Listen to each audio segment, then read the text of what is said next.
It is 2025 and you have not heard from the Wheelhouse team since the middle of December. We've had Christmas, we've had New Year. We are now in Perth. Kate Bates, Henk Vogels, your hometown. I know, it's so cool to be Why back are we home. here? Why are we here? Tell us. Australian Pro, under national, elite, para national championships here in Perth. Back in my hometown, and it's been unreal. So And many stories already. the view over the shoulder, we are in Kings Park. It is bloody magnificent. Now, we've had a fair bit of racing this week already that we will go through, talk about, a little bit of a preview of what's coming up in the elite road races tomorrow. As always, a big thank you to Bikebug for supporting the Wheelhouse team. Merksy, Joel, we're thinking of you guys. Sorry that you can't be here in beautiful Kings Park. Maybe next year. It's a hard job, but somebody has to do it. I do. Well, I've got some news that I think will make Merksy happy, and we've got a lot to talk about with road nats, but I'm going to kick it off with something from Merksy. News, Henk, has come out. It's come to light. About Peter Sagan's next move. Do you know about this? No, I have not. You're breaking it to me. Breaking it. He has been announced formally as doing Dancing with the Stars. Oh my Lord. Yep.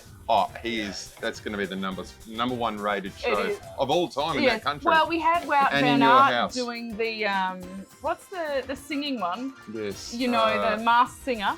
Masked Now Singer. we've got Sagan on Dancing with the Stars. Oh my God. So I just think Australia needs to get on board with reality with cyclists. We need a few. So it's a shout out. We need a few ex-pro Can you cyclists. sing? No, I'm terrible. Can you dance? No, I can't. Okay. So rub me straight So not out. But Henk. you're a good songer. I like my songing. I was songing before we went to air here. Yeah. So we have seen a couple of days of incredible racing. Let's start with the time trial, do a bit of a recap. Some incredible action. Brodie Chapman won in the women. She's been like the eternal bridesmaid. I'm so happy to see her take the title. In the men, Luke Plapp took the championship just ahead of Jay Vine. It was a pretty tight competition. But we love a little bit of controversy because it gives us something to talk about. What happened to the hometown favourite, Turbo Durbo, Luke Durbridge? He was leading out on course. It was laps. Coming into the final lap, instead of turning into the home straight and possibly taking victory, he went out for another lap. He did. And how does that happen? Without throwing any names under the bus or anything else, but the team told him to turn right, to go straight when he was in the right-hand lane to finish his time trial, and they miscalculated and had a brain fade, and unfortunately he's gone straight and he's not got a result. He was in striking distance of a medal, unfortunately, so he was fairly angry. Fairly angry as well, I've heard. So yeah, that is really rough because the responsibility is on the rider to count laps. You know, they say that we repeated at the beginning of the event, because over here I'm doing venue commentary, so I'm talking directly to the riders before their event. You are driving the chief com. Yeah, I was following Plappy. Amazing. Yeah, right? it was amazing. We get to see it. We know that it's their responsibility, but when they have radios in, it's really hard to then make the rider responsible for what they're being told from the director in the car. Yeah, I don't know what's going to happen there. I mean, he must be so disappointed. He's come back. He's a legend time trialling beast who's won the national championships on numerous occasions, comes back to his home state, in front of a home crowd, and it happens. I can't even imagine what went through his brain when it happened, but I heard there was a bit of anger and a few naughty words, some damage to some cars apparently. So that was the followed car, perhaps. That was a followed car. But just enough about that. I followed Luke Plapp. Now there is a climb on the time trial course called Oceanic Drive. Over the last lap, this is a very tough climb. So it's a power climb, so you can do it at speed, but Luke Plapp was doing 52, 53 kilometres an hour over the top of this climb. It was just a weapon. He really is. It was extraordinary to watch. He was technically brilliant. He didn't move. His head stayed in the one spot. Like I said, he just sat in that position. Barely saw him get out of the seat because he's got a broken wrist. So yeah, he won it with a broken wrist. So for him to do that was just another notch in his belt of many national titles that he's already won. So for him to do that and beat the calibre of Jay Vine, who's come back from a big accident himself, who's an awesome time trialist, was great to see.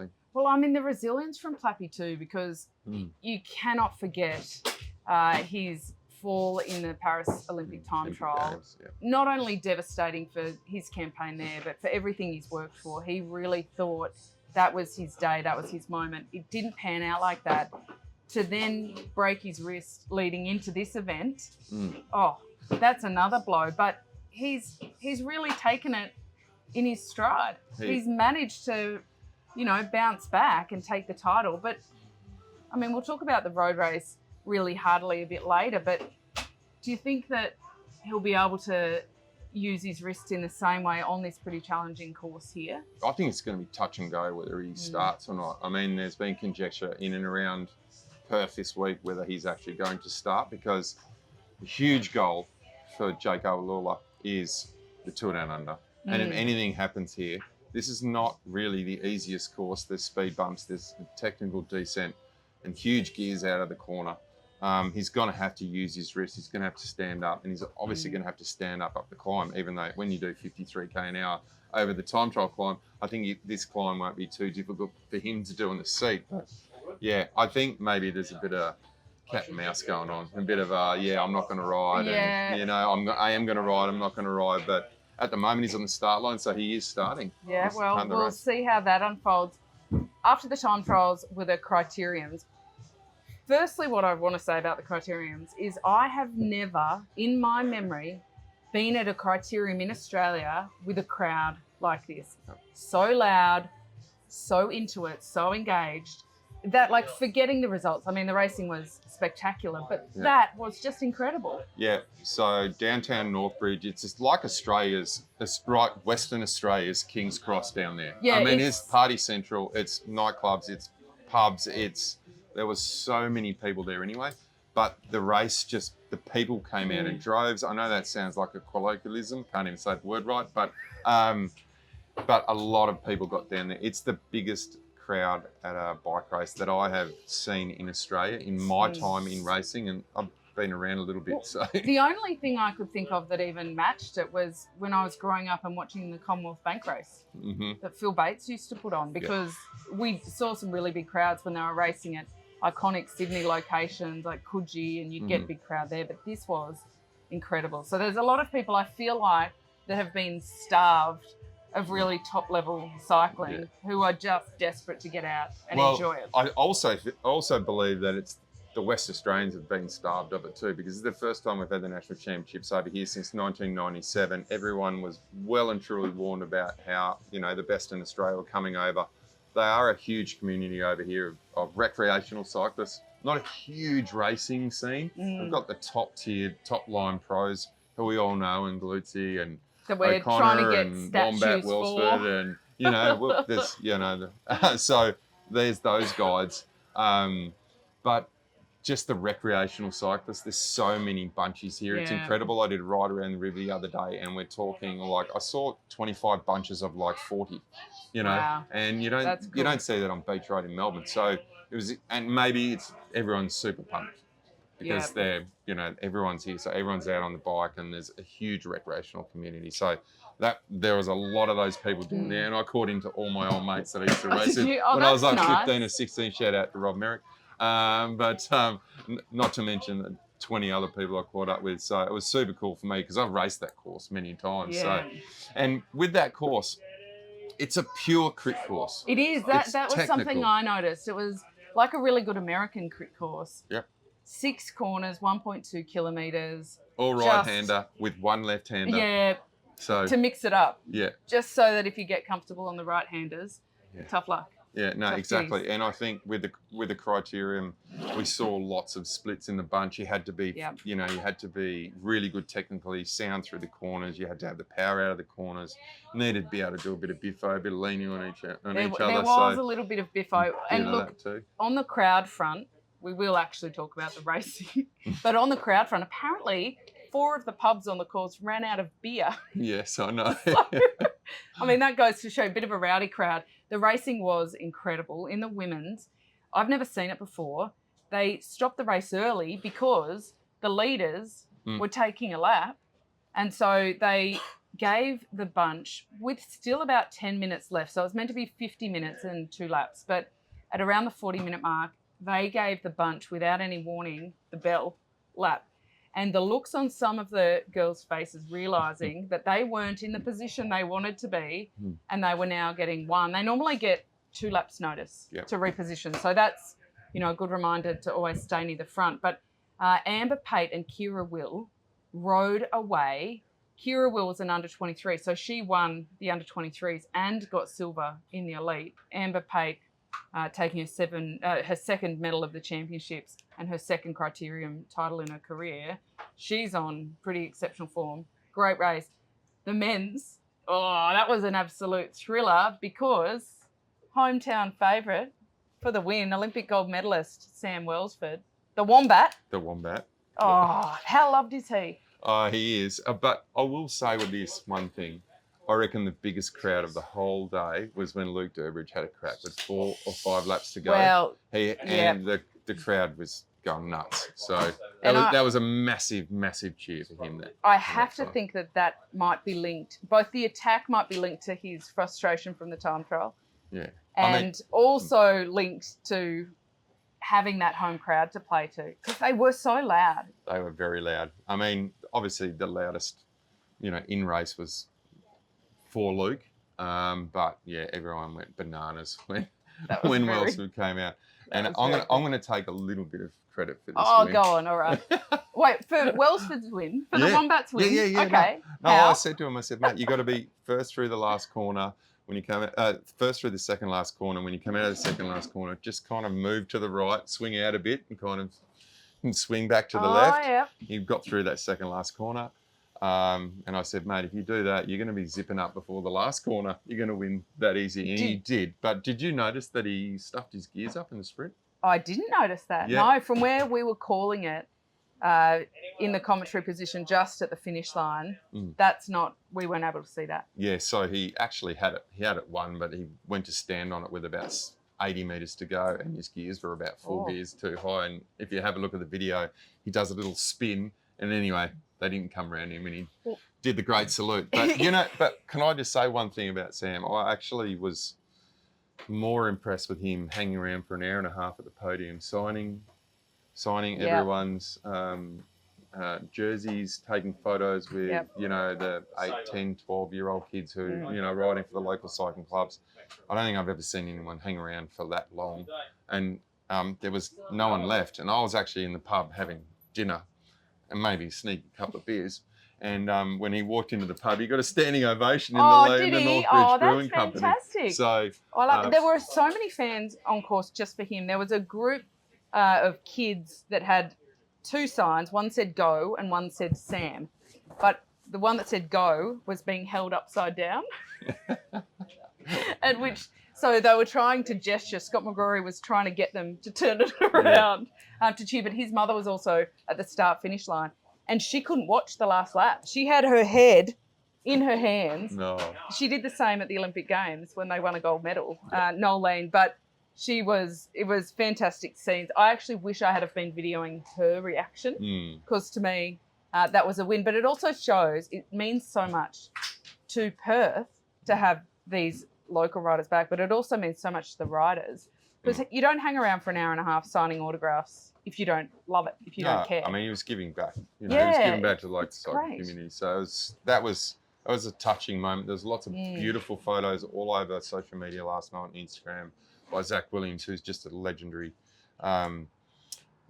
photographer based over here. One of only 3 that actually got the accreditation for Paris, and he took some amazing photos. But he took this one photo with one of Northern Beaches Cycling Club little girl, and all the cameras around. It was amazing.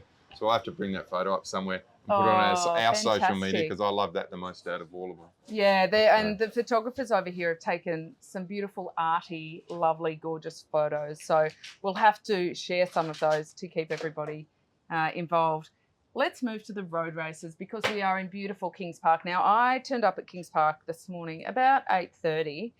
Oh, it was so magnificent. Mm-hmm. My first impression was if Paris ruined the Olympics for other cities because it was so magnificent, I think Kings Park will ruin the Nationals for other cities, because I cannot overemphasize how magnificent it is up here. The view of the city, but also the beautiful breeze that comes in off the Swan River. About midday, the temperature started to really tone down because of that beautiful breeze and wind. The Fremantle Doctor rolls in 11:30, right on the dot. Every day here, you can put a stop clock. Until I heard that, I didn't know where the Fremantle Dockers got their name. No, it's the Fremantle Doctor. Doctor. It's called the Fremantle Doctor. Yeah, so Fremantle Doctor's a football club. The Fremantle Doctor is the afternoon sea breeze. Okay, I was a bit confused there, but now I get it. I'm all over it. But it was fantastic. And there were all these families picnicking in the park while they were watching the race as well.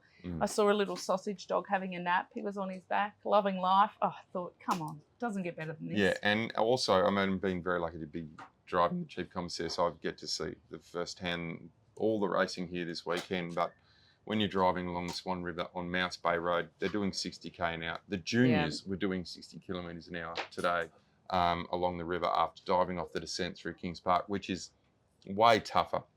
And we'll talk about that in a minute, about how tough this road races have actually been today here in Kings Park. So, yes, because aside from talking about how beautiful it is here, there was a couple of bike races here as well. Carol Cook rode the Paras, and it was her swan song in what has been a magnificent career. So good luck to Carol.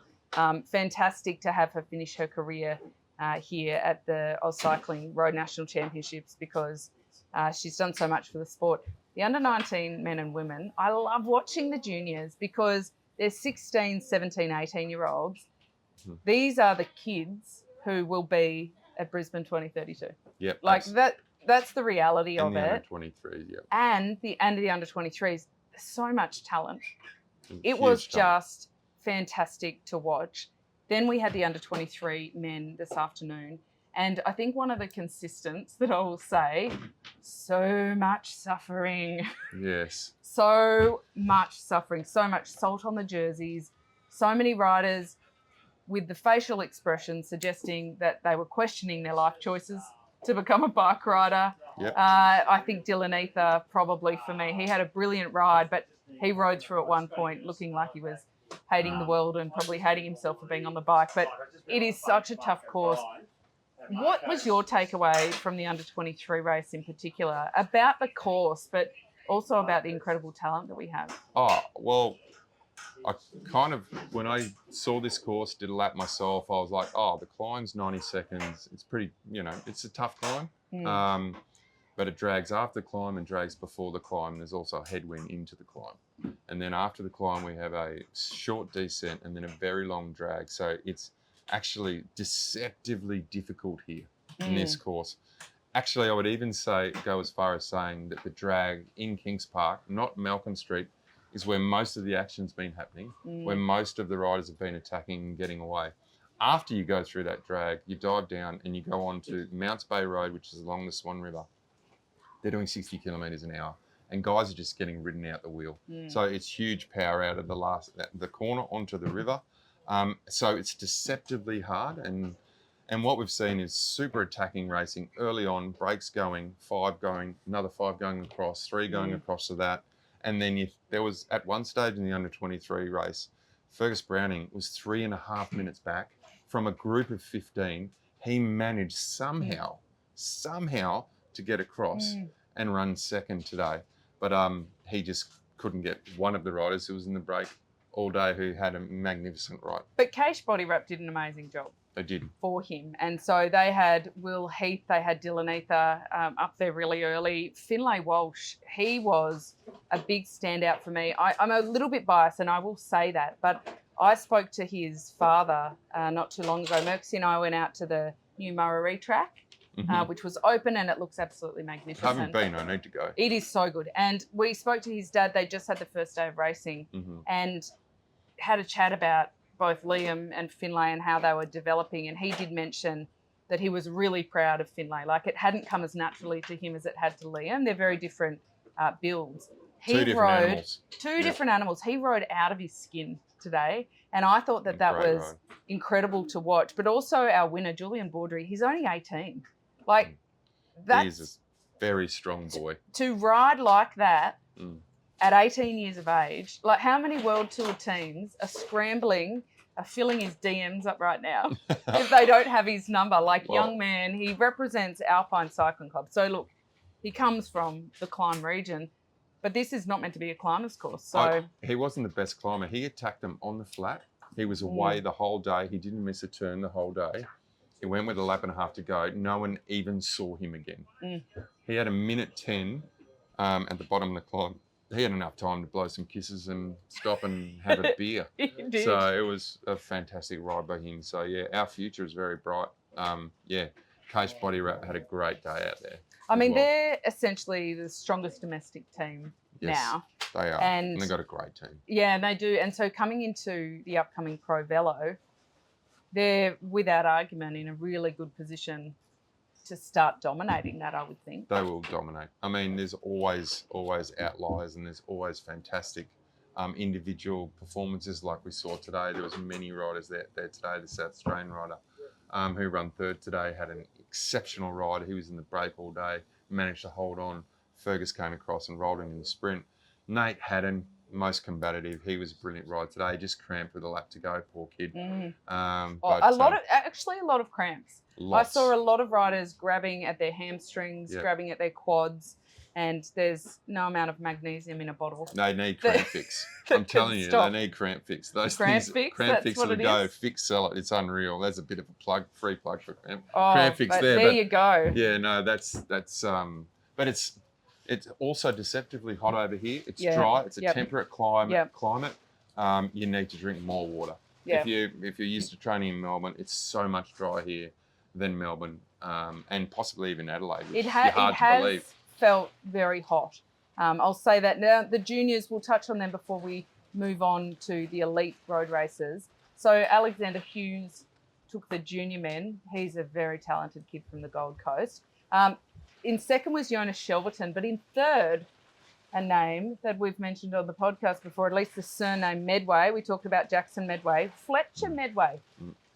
Yeah. Now, I'm just going to put it out there. Science says the younger sibling, if they set themselves to it, often goes a little bit further. That's not my opinion. That is scientific research and fact.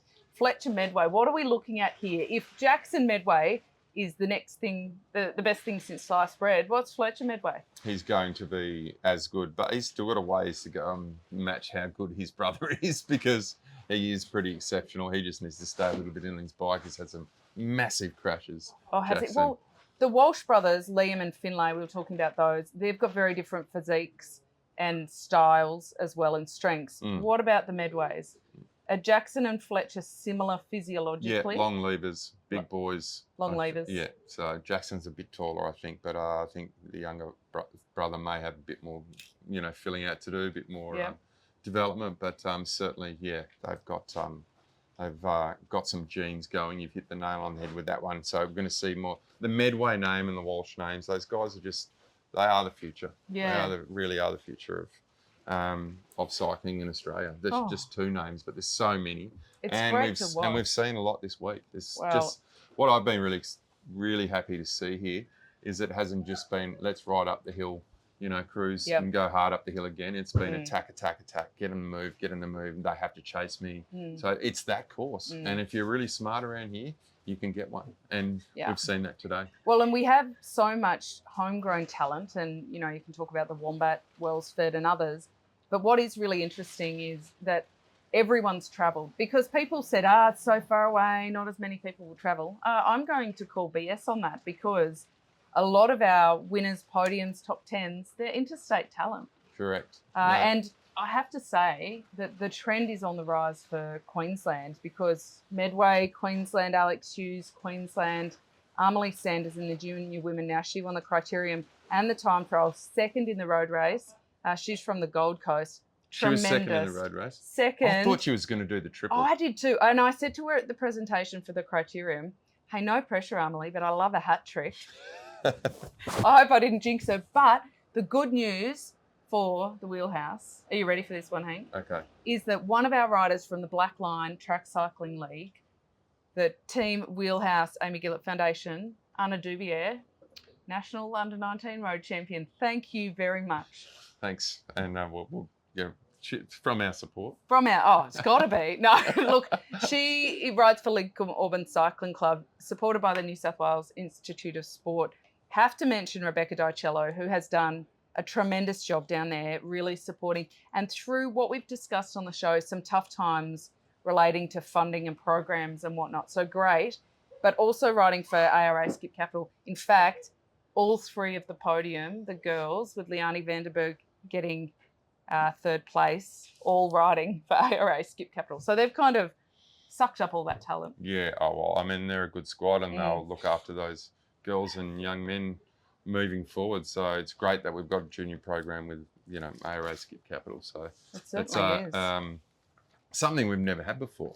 It's almost like a pro junior team. It is, and it will provide them a huge number of opportunities. I think that we'll see the results coming for 5-10 years, because when they do have that opportunity of development so young. Tomorrow is what they're calling Super Sunday. There's a Grand Fondo here in the morning, supported by Steady Rack, 750 which is yes. And I asked Dave Stedman, the founder of Steady Rack, why aren't you presenting? Oh, there you've got the cap on. Steady cap. Why aren't you presenting the medals? And he said, well, because I'll be out there. I'll be out there riding the Grand Fondo, and just in case I'm not back in time, I reckon he will be. But that'll be very cool to experience it. Then we move on to the women and to the elite men. It is going to be such a fantastic day of racing. It's going to be huge. If we start with the women, based on today's racing, do you see it getting lit up very quickly and being as hard and as fast in the early laps as the under-23s were? Or do you think the fact that they finished in 1s and 2s will make it more likely for the women's peloton to be a bit more conservative, knowing that the course is possibly harder than what they first anticipated? Yeah.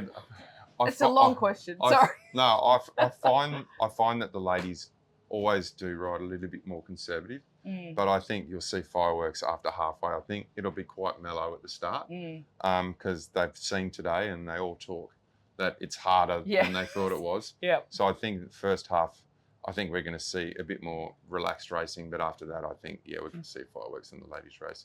But Amber Pate looks super fit. She looks super fit. I haven't seen her, I'm not saying she was unfit before, but she looks, to me, like she's in the form of her life. Yeah, I think that she has taken another step forward, certainly in her preparation for the event.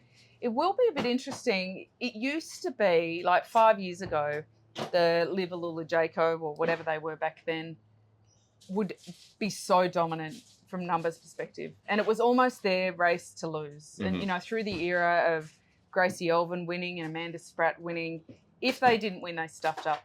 It's not quite the case anymore. They've got 3 Liverlula Jaco in Ruby Roseman Gannon, Amber Pate and Josie Talbot. Roseman Gannon is here to defend her jersey. But we've got Hansen and Spratt, our Olympians, for Lidl Trek. Brodie Chapman, she now owes no one nothing. The time trial champion riding for UAE, Team ADQ. She will be good around here. She'll be great around here. Lucy Stewart is also. Lucy Stewart. Yep. That's actually a really good point because they race with the under-23 women and we've got a really impressive crop that's stepped up. Lucy Stewart. Watch out for Lauren Lucy Bates. Stewart. Okay, what are we watching out for? We're watching out for Lucy G'day, Stewart. Lucy, if you're listening. Lucy Stewart. I think she's as quick as Ruby. And she's coming up. Yes, she's under 23, but she's one to watch for me. I mean, maybe the climb, Ruby's definitely stronger than Lucy when it comes to, how hard this finish is. But if Lucy even gets a sniff, she's coming around. For a young rider stepping into elite, so it's different for the men. They go through the under 23 category. For the women, you go from under 19 straight into elite. So it's a much bigger leap. For a rider like Stewart, do you think that plays into a favour because they're not necessarily looking at her? And she can maybe sit in, hold a wheel and let the big names Yeah, she'll sit in, but she may be playing a team role as well. So that could be, obviously, I'd love to be a fly on the wall in all these team meetings tonight before the road race. But having been a DS myself, I know that I would be looking at her saying, your time's coming. But you never know if she gets to the finish. I think it may be a little tough for her out here tomorrow, but having said that, she is the next gen, Yeah. next gen superstar.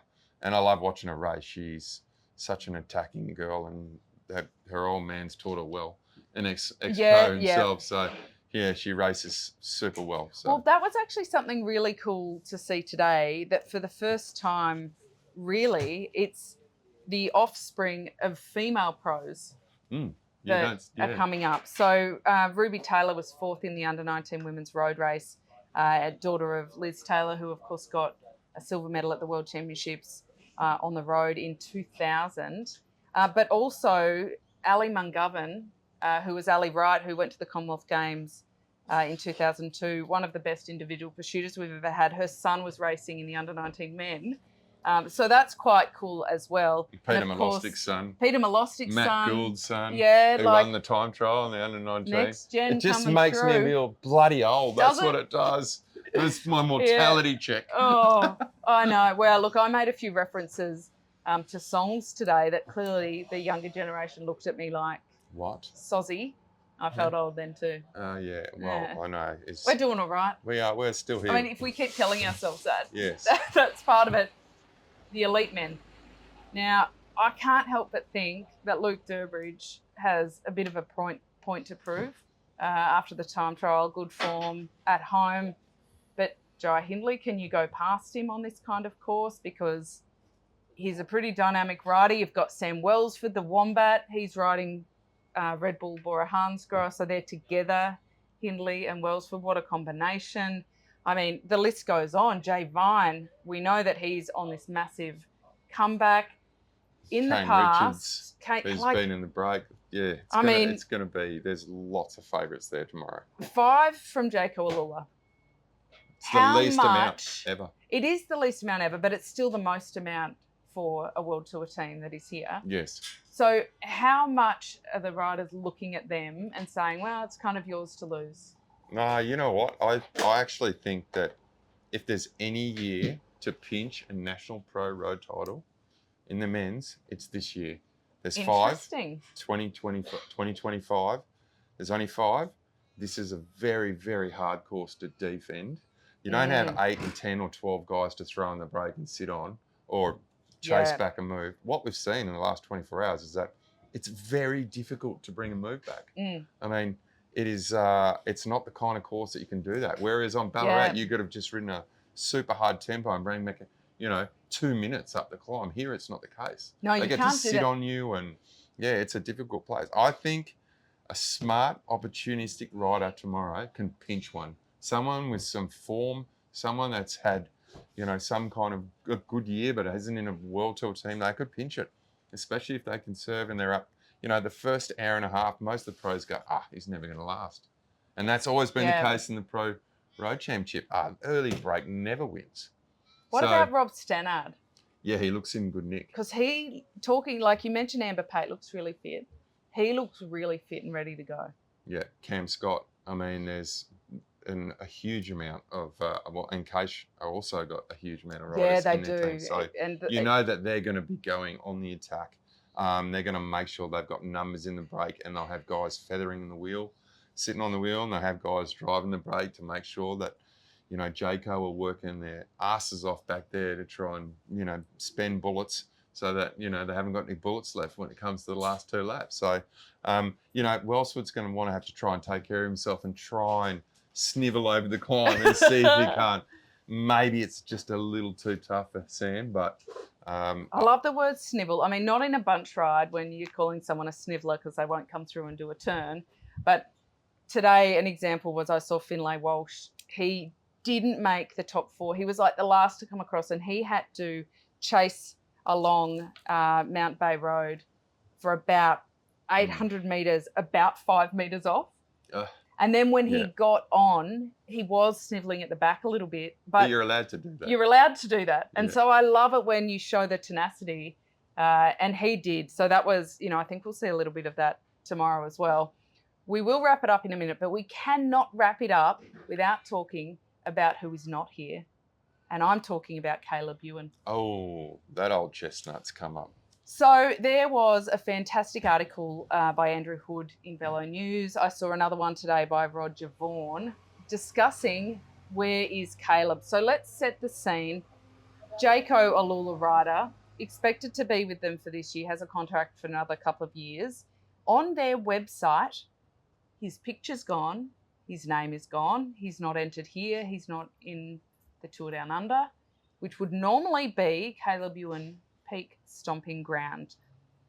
What do you know about what's happened here? Because where is Caleb Ewan? It's like, where in the world is Carmen Sandiego? Where in the world is Caleb Ewan? Well, from what I understand, he wanted to go to Astana and told the team that I'm out of here. So Jaco Alula filled his spot, and then he's come back and asked to come back to the team, and they said no, it's not happening. So it's gone legal. So yeah, there's it's absolute. And a few fellas just going across the line there having a sprint. Good job, lads. Well, they've got too much energy. That's some of the under 23s. How does it happen though? Like how? Just genuine question, because I've been around for enough years that you think you've seen it all. But how does a talent like Caleb Ewan ask for leave before the deal is done at Astana? Because I understand that Mark Cavendish was behind trying to get him across to Astana because, you know, they had a nice pocket in their budget. They needed a sprinter. So that all makes sense. But how is it for a rider? You do rider negotiations as a team director. Like, how does a rider tell a team they're leaving without having the deal done on the other side? Well, verbal contract's not a contract for a start, and you never ever leave a team unless you have another contract signed, or there had to have been a break of contract. Like you have to negotiate. Okay, I'm leaving. What's the clause? How do we get out? Do that first. Have your contract signed. None of that's happened. So I'm laying this squarely on his management. Did you say that it's going legal? I've heard rumours, whispers. Love the rumour mill. So we don't know. I heard it's now in the hands of people that going into contract of the lawyers. laws. I mean, I have heard the rumour, but we haven't had that confirmed. So it is just a rumour. But it's not good news. Whatever it is, it's not good news. Oh, it's sad for someone who's so fast, who's in the prime of his career, should be winning another 10 Grand Tour stages. You know, right now he should be here. He should be Tour Down Under winning and Tour de France stage. Yes, he's up and down, but we all are in everything we do. Athletes included. And there's no one really ever been as quick as Caleb. I mean, maybe Robbie, but you know, he's our fastest sprinter ever. Well, so, I mean, thoughts with Caleb. Yeah, I really hope that they get it sorted out. I hope that they don't have to involve lawyers at all because he might end up in cage. He might. Oh, well, wouldn't he dominate in that? Now, Pro Velo series. Before we go, I have been told, now in the coverage today, I saw on the Swan River, so this is Kings Park, down there is the parade that they ride along. There's a statue in the water, a lady statue in the water. And I saw it in the coverage. It's not too far from shore. No, it's right where the turn is, where you go onto Mount Spey Road. Now, apparently, during, you know, AFL time and footy season time, people swim out and dress the statue up. Yeah, they put the scarf on like a docker's scarf. The Dockers are playing. So I guess what I'm asking you, Henk, is... Oh, here we go. Shall we go for a swim? What are we putting on there? Oh, I don't know. We'll find something. We'll get a National Champions jersey. We'll get a Wheelhouse T-shirt. I've got a Amy Gillett cap. We can put that on her. What do you reckon? Hey, I'll get my Henk Vogels coaching jersey and chuck it on there. I got one of them. Are you game? like now? Well, apparently it does depend on tide as well. So if the tide's too low, you can't actually climb up the statue. So I don't know the tide. We might have to look that up. The other thing I do have here before we go is a quokka. Apparently it was named Chuckles. I think that's a crap name personally. So I've been asking people, what do we name the quokka? The best that has come so far is Quinn. Chocker. Chocker quokka. I don't know. It just rhymes. Chocker quokka. Can you do any better? I don't know. Thank you for joining us for another Wheelhouse. Welcome back.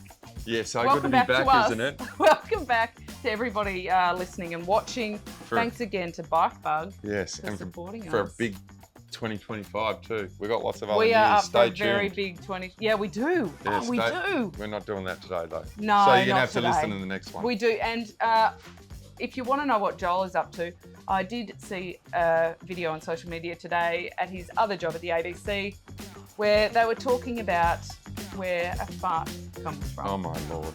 So Joel is keeping it real. I can't believe over we're at the finishing on that ABC. note. I know. we'll finish again Thanks, Joel. with a cute quokka. Chocker. Chocker the quokka. Oh God, that makes it even worse with the Joel story. Oh boy. Mercy Joel, we miss you. We'll see you soon.